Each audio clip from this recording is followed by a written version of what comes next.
시청자 여러분 안녕하십니까? 12월 19일 굿모닝 MBN 시작합니다. 먼저 오늘의 주요 뉴스입니다. 자유한국당을 제외한 야당이 내년 총선 때 적용할 선거제 합의안을 마련했지만 민주당이 석패율제 제고를 요청했습니다. 선거제 협상이 진통을 겪는 가운데 민주당은 한국당을 포함한 야당에 민생법안 처리를 위한 원포인트 본회의를 제안했습니다. 비건 미 국무부 대북특별대표가 오늘 중국을 방문합니다. 러시아와 함께 안보리에 대북 제재 완화 결의안을 제출했던 중국은 비건 대표와 만나 한반도 안보 문제 중재자 역할을 자처할 것으로 보입니다. 청와대 하명 수사 의혹을 수사하는 검찰이 김기현 첩보를 받았던 청와대 행정관의 현재 근무지인 국무총리실을 압수수색했습니다.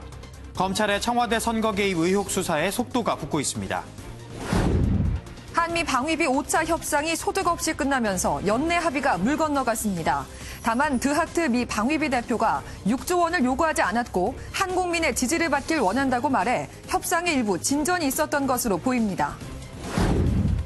축구대표팀이 황인범의 결승골로 라이벌 일본을 꺾고 동아시안컵 3회 연속 우승을 달성했습니다. 3경기에서 4득점 하는 동안 한 골도 허용하지 않은 완벽한 우승이었습니다. 미 하원이 본회의를 열고 트럼프 미국 대통령에 대한 탄핵소추안 표결 절차를 시작했습니다. 미국 역사상 현직 대통령에 대한 탄핵소추안 표결은 이번이 3번째입니다. 자유한국당을 제외한 야당이 내년 총선 때 적용할 선거제 합의안을 마련했습니다. 비례대표 50석 가운데 30석의 안에 당 득표율을 연동하고 석패율제 도입하는 게 골자인데요. 하지만 더불어민주당이 석패율제 재고를 요청하면서 막판 진통을 겪고 있습니다. 전정인 기자입니다. 본회의 처리만 남은 선거법을 놓고 바른미래당과 정의당, 민주평화당과 대한신당이 합의안을 발표했습니다. 21대 총선에 한해 지역구 250석, 비례대표는 50석으로 하되 비례대표 30석까지는 정당 득표율을 연동해 선출하는 게 골자입니다. 연동형 비례대표제 도입이라는 첫발이라도 떼야 한다는 국민들의 열망을 받아 안아서 오늘 결단을 하자. 막판까지 협상에 걸림돌이 됐던 석패율제도 도입하기로 했습니다. 석패율제는 정당별 취약지역에서 근소한 표차로 낙선한 지역구 출마 후보를 비례대표로 당선시키는 제도입니다. 이것은 노무현 대통령이 그렇게 절실히 원하던 바이기도 했습니다. 최소한으로 설사 축소가 되더라도 석패율 제도는 반드시 도입되어야 한다. 공을 넘겨받은 더불어민주당은 의원총회를 열고 격론을 벌였지만 추인에는 실패했습니다. 석패율에 대해서는 부정적인 의견이 훨씬 더 많이 나왔다. 그래서 3+1 협의를 했던 야당의 대표들에게 석패율과 관련해서는 한 번 더 재고를 해주실 필요가 있지 않겠나. 다만 민주당은 비례대표 30석 상한선은 수용하기로 하고 4+1 협의체에서 추가 협상을 이어가기로 했습니다. 민주당은 또 한국당을 포함한 야당의 급한 대로 예산 부수 법안과 민생 법안을 처리할 수 있게 원포인트 본회의를 열자고 제안했습니다. MBN 뉴스 전정인입니다. 네, 앞서 보신 것처럼 이 석패율제라는 게 선거법 합의의 발목을 잡았는데요. 이 도대체 소수 야당들은 왜 석패율제 도입을 주장하고 더불어민주당은 왜 못 받겠다는 건지 오지혜 기자가 따져봤습니다. 석패율제는 각 당의 후보들이 포기 없이 선거운동을 끝까지 하도록 유도하는 효과가 있습니다. 예를 들어 지난 4월 창원 성산 보궐선거를 앞두고 성사됐던 민주당과 정의당의 선거연대는 어려워질 수 있습니다.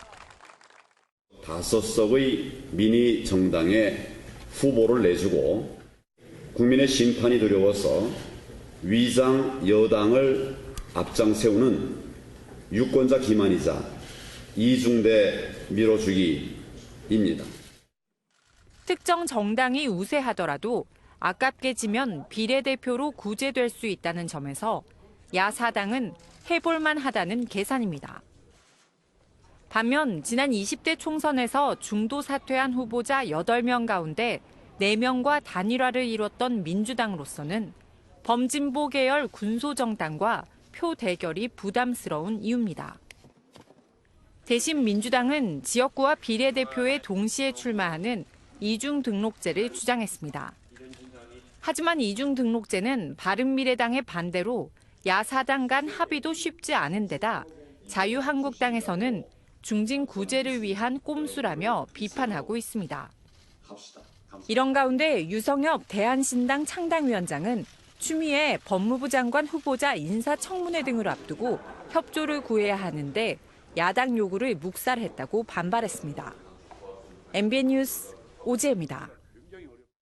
이렇게 선거제 등 패스트트랙 법안 처리가 속도를 낼 기류가 보이면서 여야의 공방도 거세지고 있습니다. 황교안 자유한국당 대표는 법안 상정의 키를 쥔 문희상 국회의장을 공격하고 있고 이인영 민주당 원내대표는 이런 황 대표에 대한 비판 수위를 높였습니다. 권용범 기자입니다. 사흘째 국회에서 패스트트랙 법안 저지 규탄 대회를 이끈 황교안 자유한국당 대표는 문희상 국회의장을 향해 또다시 맹공을 퍼부었습니다. 도대체 듣도 보도 못한 의장입니다. 듣도 보도 못한 국회를 이렇게 망가뜨리고 있어요. 이런 엉터리 국회의장, 대한민국의 수치입니다. 문 의장이 법안 상정에 키를 쥐고 있는 만큼 문 의장을 압박해 패스트트랙 법안을 막겠다는 의도로 풀이됩니다. 황 대표는 또 SNS에 글을 올려 현재 논의되고 있는 4+1 협의체의 선거제 협상에 대해 구태에 찌든 정치꾼들의 역겨운 구태 정치라고 비난했습니다. 황 대표가 문 의장에 대한 비판 수위를 높이는 사이 이인영 더불어민주당 원내대표는 황 대표 비난에 나섰습니다. 이 원내대표는 황 대표에게 불법 폭력 사태를 주도하고 방조한 책임을 묻겠다고 밝혔습니다. 황교안 대표의 모습은 의회 민주주의라고 할 수 없는 딱 광화문 태극기 부대의 정체성이었습니다. 제1야당 대표가 태극기 부대의 극우 정체성으로 무장하고 선거법과 검찰개혁법 등 패스트트랙 지정 법안의 처리가 임박한 가운데 여야의 비난 수위가 갈수록 높아지고 있습니다. MBN 뉴스 권용범입니다. 스티븐 비건 미 국무부 대북특별대표가 오늘 중국을 방문합니다.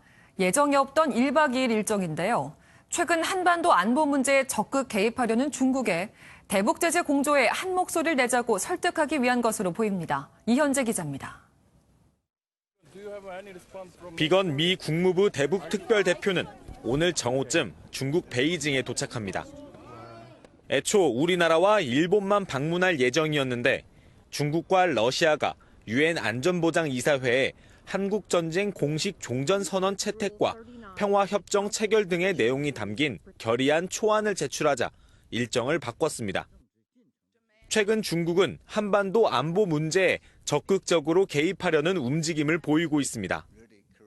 장쥔 유엔 중국 대사는 언론을 통해 북한이 뭔가 해주길 바란다면 제재에 대한 북한의 우려를 수용할 필요가 있다고 주장했고 어제는 중국과 일본 국방수장이 베이징에서 북한 정세를 논의하고 한반도 비핵화를 위해 협력하기로 했습니다. 중국의 이런 행동은 교착 상태에 빠진 북미 협상의 중재자로 나서기 위한 것으로 해석됩니다. 中方的有关官员将会与比根特别代表举行会见，有关的情况我们会及时的发布消息，请你保持关注。 중국은 대북 제재 일부 완화로 북미 협상에 돌파구를 마련해야 한다는 생각이고 미국은 북한의 비핵화 전까지 제재 해자는 없다는 방침. 예정이 없던 비건 대표의 전격 방중에서 미국과 중국이 북한 관련 문제에 대한 어떤 이야기를 주고받을지 주목됩니다. MBN 뉴스 이현재입니다. 한미 방위비 분담금 특별협정 체결을 위한 제5차 협상이 합의에 이르지 못하고 끝났습니다. 미국 측은 자신들의 요구액은 50억 달러가 아니라고 했는데 그렇다면 진짜로 원하는 건 뭘까요? 배준호 기자입니다. 한미 방위비 분담금을 정하기 위한 5차 협상이 어제 합의 없이 마무리됐습니다. 미국 측 수석 대표인 제임스 드하트 국무부 선임 보좌관은 협상이 끝난 뒤 기자들과 만나 한국 국민이 동의하는 합의를 이끌어내는 게 중요하다고 강조했습니다. That will be welcomed and supported by the people of the Republic of Korea. That's the kind of agreement that we are seeking to find that I think is very possible and achievable. 또한 미국이 요구하는 분담금은 50억 달러가 아니라며 합의액은 매우 다를 것이라고 말했습니다. When we reach the agreement, the figure will be different from our initial proposal and probably different from what we've heard from the Korean side so far. 외교부도 양측이 입장 차이 속에서도 서로 이해의 폭을 넓혀가고 있다고 밝혀 협상에 어느 정도는 진전이 있었던 걸로 보입니다. 분담금에 대한 구체적인 숫자보다는 다양한 한미 안보 협력 사안 등 협상 카드들이 검토되는 것으로 알려졌습니다. 방위비 분담금 협정의 연내 타결이 결국 불발된 가운데 다음 협상은 다음 달 미국에서 열릴 예정입니다. MBN 뉴스 배준우입니다. 부산 연제터널에서 육중 추돌 사고가 일어나면서 1명이 숨지고 4명이 다쳤습니다.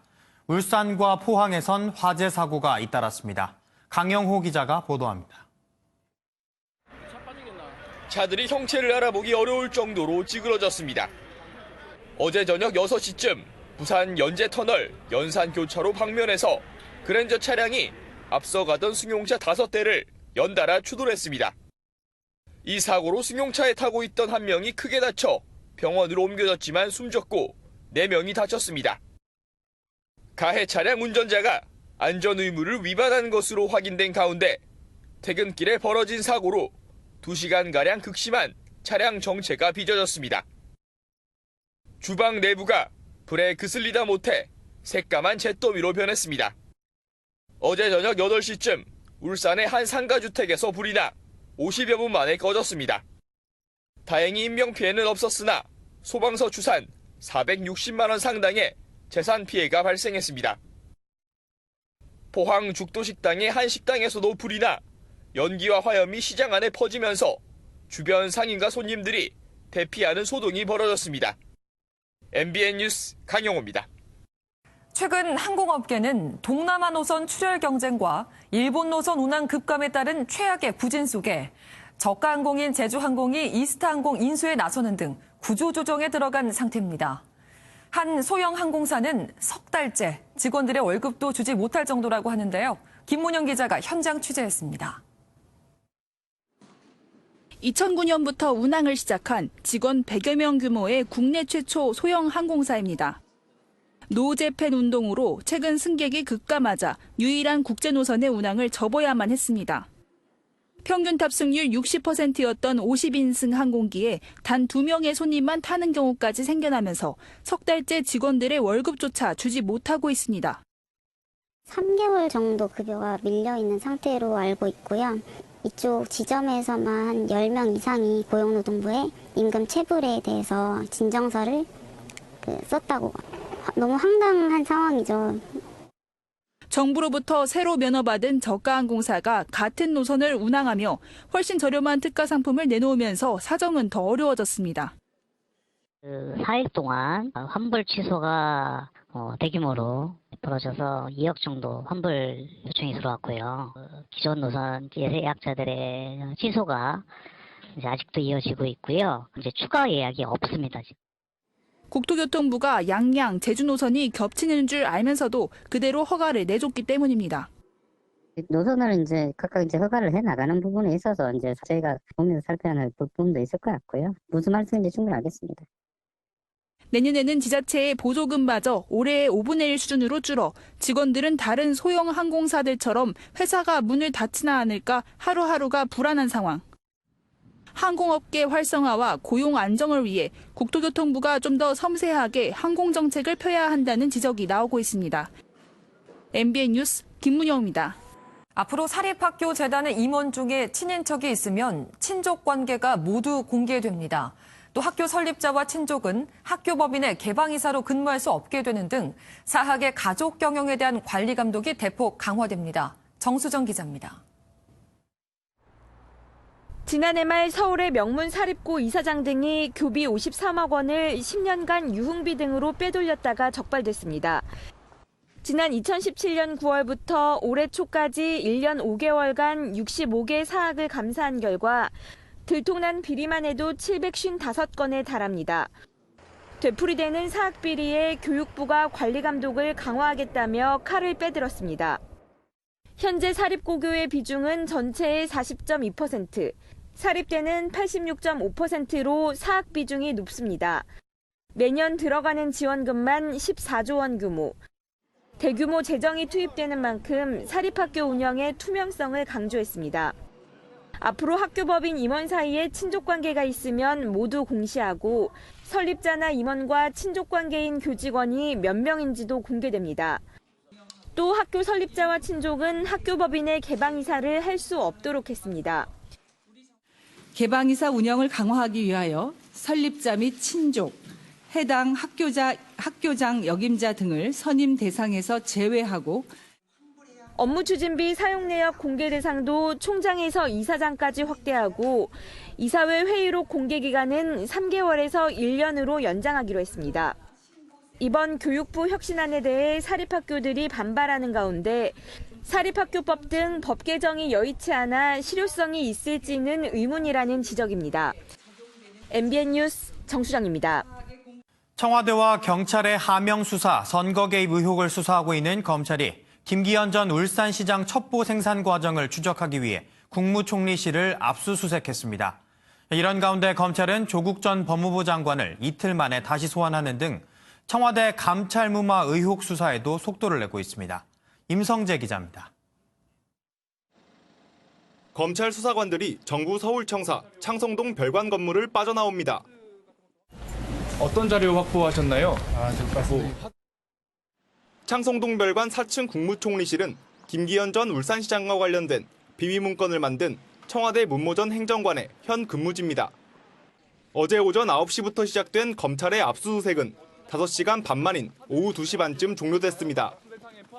이번 압수수색을 통해 검찰은 문 전 행정관의 업무 관련 기록과 PC 하드디스크 등을 확보한 것으로 전해졌습니다. 검찰은 청와대 해명과는 달리 비리 의혹이 담긴 송부시장의 최초 제보 문건이 민정수석실과 경찰청, 울산경찰청에 전달되는 과정에서 가공된 정황을 포착한 것으로 알려졌습니다. 지난 5일 이미 문 전 행정관을 소환했던 검찰은 압수물 분석을 토대로 문 전 행정관을 다시 불러 조사할 전망입니다. 한편 청와대 감찰무마 의혹을 수사하고 있는 서울 동부지검은 조국 전 법무부 장관을 이틀 만에 다시 소환했습니다. 검찰은 유재수 전 부산시 경제부시장의 첩보를 경미한 사안이라고 판단해 종결했다고 주장한 조 전 장관을 상대로 추가 조사를 벌인 뒤 신병 처리 등을 결정할 방침입니다. MBN 뉴스 임성재입니다. 임동호 전 더불어민주당 최고위원이 지난해 6.13 지방선거에 울산시장 후보로 나서지 않는 조건으로 청와대에서 고위직을 제안받았다는 의혹이 제기됐습니다. 청와대가 선거에 개입한 걸로 볼 수 있는 대목인데 임 전 위원은 공식적인 제안은 없었다고 의혹을 부인했습니다. 김보미 기자가 보도합니다.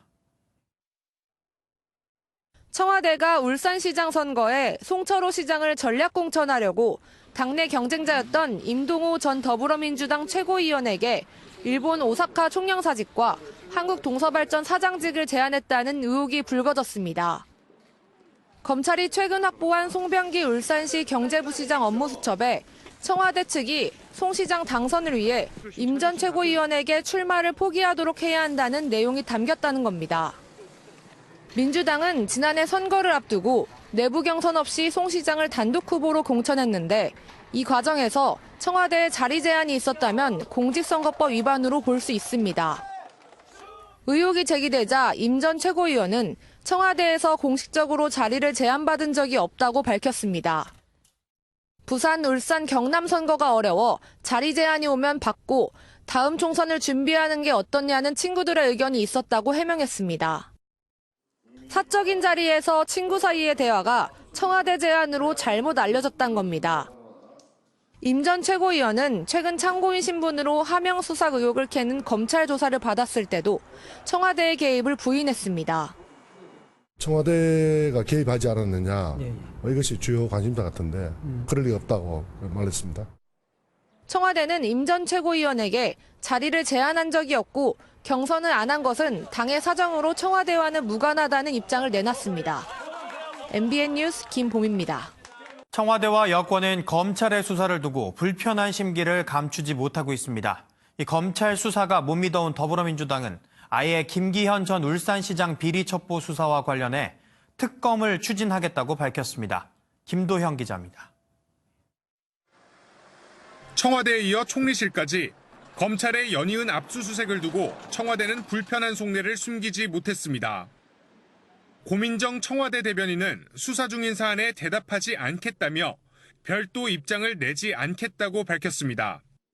다만 청와대 핵심 관계자는 검찰발 기사라는 게 실제 검찰이 이야기한 건지 기자들이 소설을 쓴 건지 알 수 없다며 진행 중인 수사에 대한 불만을 토로했습니다. 여권에서도 윤석열 검찰총장을 향한 비판이 이어졌습니다.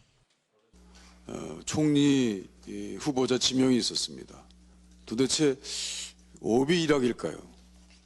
지금 윤석열 총장은 거대 언론 사주와 만났다는 얘기가 설훈 의원이 위원장을 맡은 더불어민주당 검찰 공정수사 촉구특위는 아예 김기현 전 울산시장 비리 첩보와 유재수 전 부산시 경제부시장 감찰 무마, 고래고기 사건 등 3건에 대한 특검을 추진하기로 했습니다. 최고위에서 특별한 일이 없는 한 특검을 당론으로서 결정할 수 있을 것 아닌가 생각을 합니다. 설 위원장은 특히 윤 총장의 수사 지휘에 대해서도 불만이 대단히 많다며 항의 방문에 나서겠다는 뜻도 밝혔습니다. 민주당은 이르면 내일 최고위원회의에서 특검 도입 여부를 결정할 예정입니다. MBN 뉴스 김도형입니다. 군납비리 혐의로 검찰 조사를 받던 한 육군 중령이 어제 자신의 차 안에서 숨진 채 발견됐습니다. 영장 실질 심사를 받기 직전이었다고 하는데요. 노승환 기자가 보도합니다. 앞 좌석이 모두 누워있고 바닥에는 정체 모를 바구니가 놓여 있습니다. 육군 문모 중령이 숨진 채 발견된 그의 승용차입니다. 문 중령의 차가 발견된 곳은 밤이면 인적이 거의 없는 한 대학의 후미진 길가였습니다. 집에 오지 않는다는 가족의 신고를 받고 경찰이 휴대전화 위치를 추적해 찾았습니다. 문 중령은 2015년부터 2017년까지 한 군납업체로부터 500만 원을 받은 혐의로 수사를 받아왔습니다. 어제는 서울중앙지방법원에서 영장실질심사를 받는 날이었습니다. 유서는 발견되지 않았지만 문 씨가 수사의 압박을 느껴 극단적 선택을 했을 가능성이 있습니다. 검찰은 지난 12일 문 씨가 8시간가량 조사를 받았고 수사 과정에서 강압은 없었다고 밝혔습니다. MBN 뉴스 노승환입니다. 은행의 판계로 다른 은행의 계좌 조회나 이체가 가능한 오픈뱅킹 서비스가 전면 시행됐습니다. 은행뿐 아니라 핀테크 기업들도 참여해서 금융권 경쟁이 치열해질 전망입니다. 엄혜림 기자입니다. 앱 하나로 모든 은행의 계좌를 조회하고 출금, 송금까지 하는 오픈뱅킹.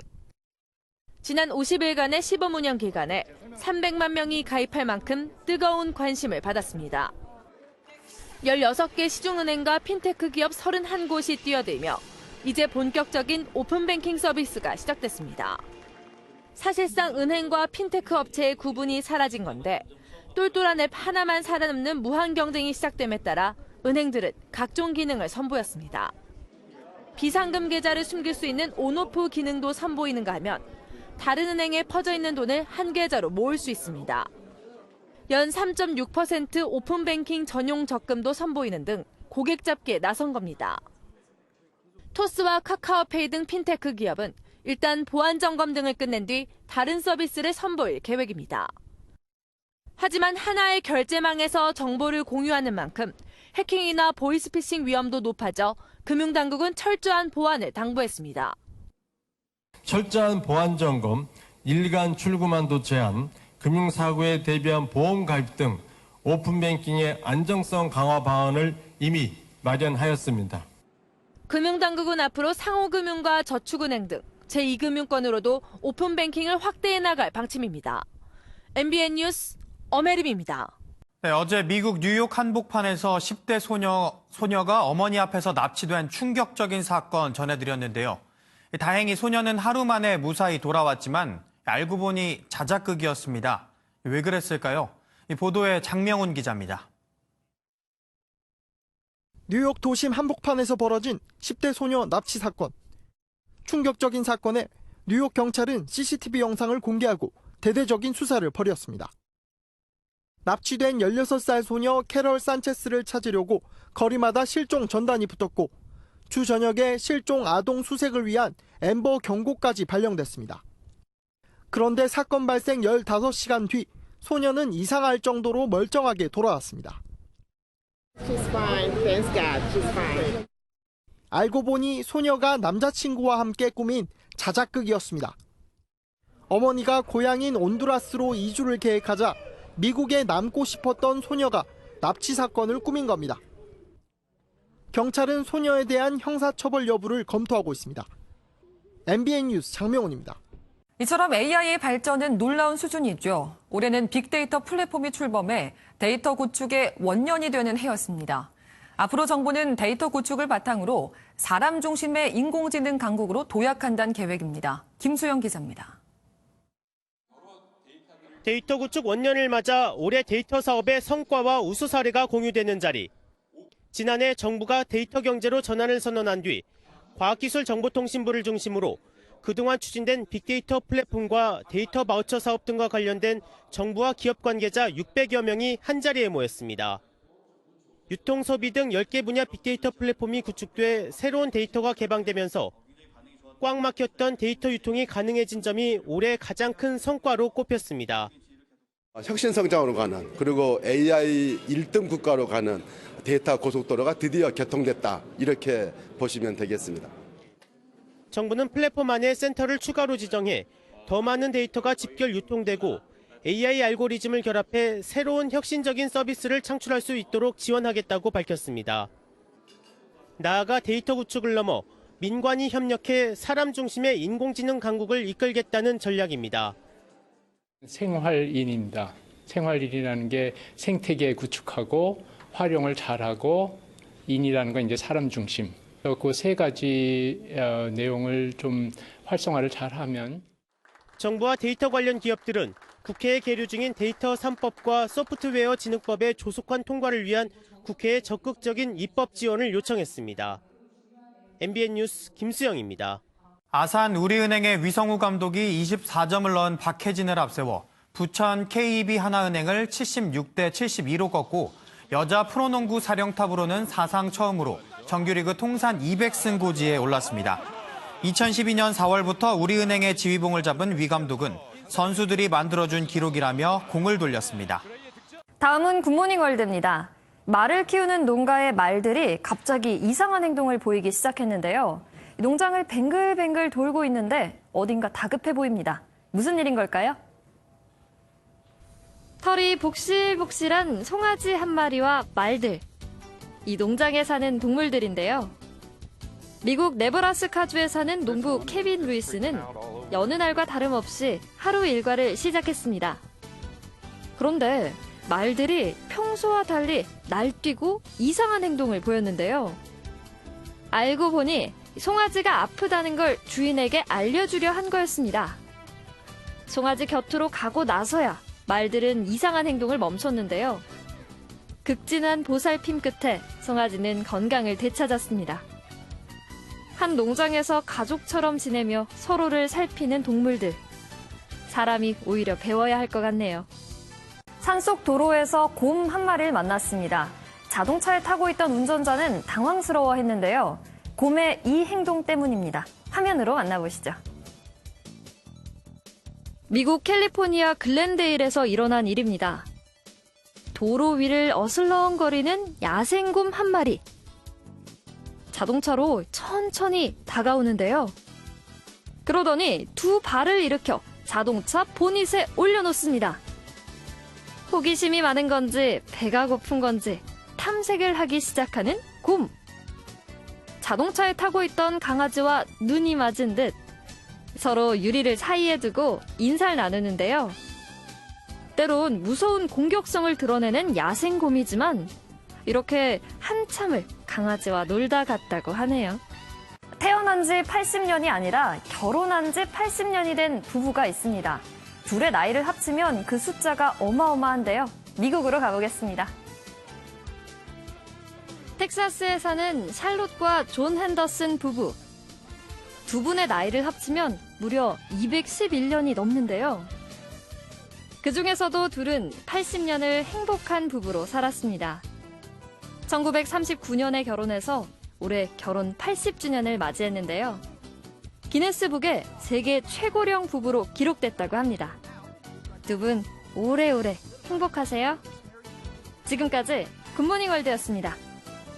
오늘 어제보다 조금 더 춥습니다. 중부뿐만 아니라 오늘은 남부지방에서도 영하의 기온을 보이고 있는데요. 이 시각 서울의 기온이 영하 4.4도, 철원은 영하 6.5도, 전주는 영하 1.2도까지 떨어져 있는데요. 특히 서울의 체감 온도가 무려 영하 7도 선 가까이 내려갔습니다. 어제보다 더 따뜻하게 입으세요.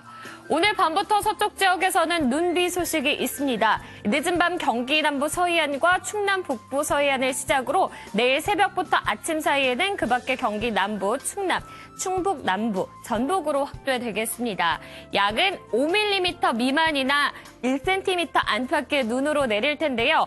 이렇게 보시는 것처럼 양이 많지는 않겠습니다. 서울과 경기 북부, 영서 남부, 충북 북부에서도 오늘 밤부터 내일 새벽 사이 눈이 날릴 수 있겠습니다. 지금 전국이 가끔 구름 많지만 제주도는 대체로 흐린 날씨를 보이고 있습니다. 오늘 전국이 맑다가 밤에는 구름이 많아지겠습니다. 영서에서는 오전까지 미세먼지 농도가 높게 나타날 수 있겠습니다. 제주도는 대체로 흐리겠고요. 낮까지 빗방울이 떨어질 수 있겠습니다. 늦은 밤부터는 서쪽 곳곳에서 눈이나 비가 오겠습니다. 이 시각 어제보다 낮은 기온으로 출발합니다. 춘천 영하 2.2도, 청주는 영하 1.6도로 출발하고 있습니다. 낮 기온은 서울 4도, 강릉 10도, 광주 7도, 대구 8도로 어제와 비슷하겠습니다. 주말까지는 영하의 추위가 이어질 것으로 보입니다. 날씨였습니다.